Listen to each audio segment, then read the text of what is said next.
দক্ষিণ চব্বিশ পরগনার কোদালিয়াতেও সাড়ম্বরে পালন করা হচ্ছে আজকের এই দিনটি। বাঙালির রন্ধ্রে রন্ধ্রে নেতাজির জন্য আবেগ আজও আমিল।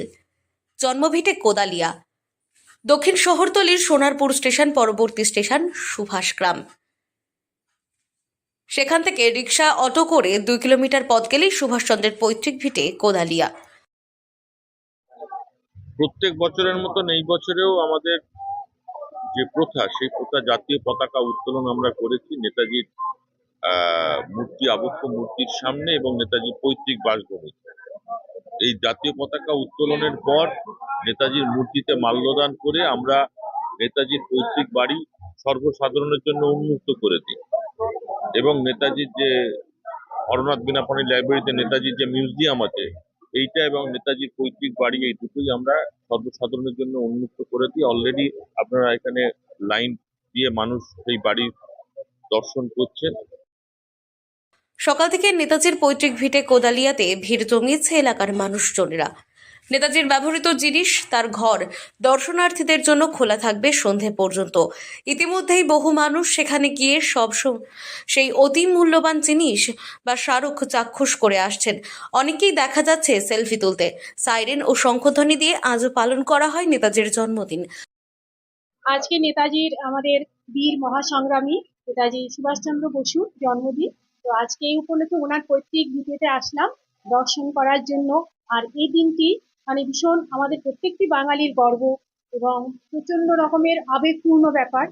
আর আমাদের ভারতবর্ষের যত মহান সংগ্রামী আছেন, স্বাধীনতা সংগ্রামী, তার মধ্যে উনি একজন।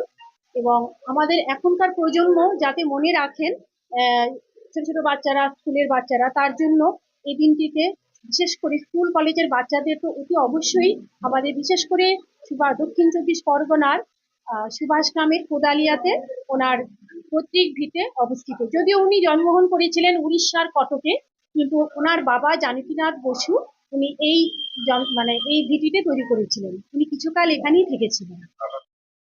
কোদালিয়ায় নেতাজি সুভাষচন্দ্র বসুর পৈতৃক জন্মভূমি সকাল থেকেই নানান অনুষ্ঠানের মাধ্যমে নেতাজি কৃষ্টি কেন্দ্রের পক্ষ থেকে বিশেষ ব্যবস্থা নেওয়া হয়েছে। সারাদিন ধরে নানান কর্মসূচি নেওয়া হয়েছে।